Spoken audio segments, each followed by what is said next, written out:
காவல்துறை இதை கடுமையாக இப்பொழுதே கண்டிக்கிறோம். இல்ல இதே இடத்துல நாங்க உட்காருவோம், கிளம்ப மாட்டோம். என்ன அராஜகம் நடந்துகிட்டு இருக்கு? கண்ணாடி பாட்டில் விட்டு அடிக்கிறதா ஜனநாயகமா? திரு மு.க. ஸ்டாலின் சார், நிப்பாட்டியா எல்லாத்தையும், நிப்பாட்டியா. இப்பயே எவ்வளவுதான் அடிப்பீங்க, எவ்வளவுதான் அடிப்பீங்க? நீங்க நாங்க பொறுமையா இருந்துகிட்டு இருக்கோம். திருப்பி அடிக்க தாங்க மாட்டீங்க சொல்லிட்டேன் நானு. காவல்துறைக்கு எங்களுடைய பணிவான வேண்டுகோள், எங்க கூட்டத்தில் இருக்கக்கூடிய பெண்மணிகள் உட்கார்ந்து இருக்கக்கூடிய ஏரியால கண்ணாடி பாட்டில வச்சு அடிச்சுக்கிட்டு இருக்காங்க. கமிங்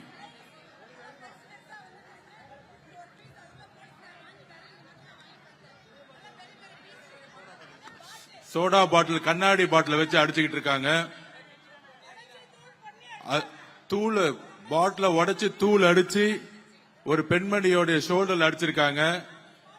திமுகவுடைய இந்த சதி திட்டத்திற்கு நாங்கள் குரல் கொடுப்போம், நாங்கள் குரல் கொடுப்போம். காவல்துறை இதை கடுமையாக இப்பொழுதே கண்டிக்கிறோம். இல்ல இதே இடத்துல நாங்க உட்காருவோம், கிளம்ப மாட்டோம். என்ன அராஜகம் நடந்துகிட்டு இருக்கு? கண்ணாடி பாட்டில் விட்டு அடிக்கிறதா ஜனநாயகமா? திரு மு.க. ஸ்டாலின் சார், நிப்பாட்டியா எல்லாத்தையும், நிப்பாட்டியா. இப்பயே எவ்வளவுதான் அடிப்பீங்க, எவ்வளவுதான் அடிப்பீங்க? நீங்க நாங்க பொறுமையா இருந்துகிட்டு இருக்கோம். திருப்பி அடிக்க தாங்க மாட்டீங்க சொல்லிட்டேன் நானு. திருப்பி அடிச்சு தாங்க மாட்டீங்க. நாங்க பொறுமையா இருந்துகிட்டு இருக்கோம். திமுக திருப்பி கேட்டுக்கிறேன், காவல்துறை எங்களுடைய பெண்கள் மீது கை வைத்தால் நாங்க சும்மா இருக்க மாட்டோம். கண்ணாடி பாட்டில உடைச்சு எரிஞ்சது யார்? இந்த நைட்டை கைது செய்யணும், இப்பவே கைது செய்யணும். இல்லை என்றால் ஆதவற்ற இங்கே உட்கார்ந்துட்டு இருப்பேன், இங்கே உட்கார்ந்துட்டு இருப்பேன்.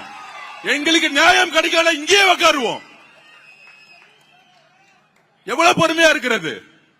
கரூர்ல ஆரம்பிச்சீங்க, எங்க போனாலும் மிரட்டல்கள்.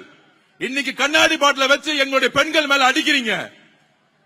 இதுக்கு பதில் சொல்லவில்லை என்றால், இதுக்கு தீர்வில்லை என்றால் நாங்கள் கைது செய்தாலும் நாங்க இங்கதான் உட்கார போறோம். இப்ப நம்ம உட்காருவோம், இங்கே உட்காருவோம்.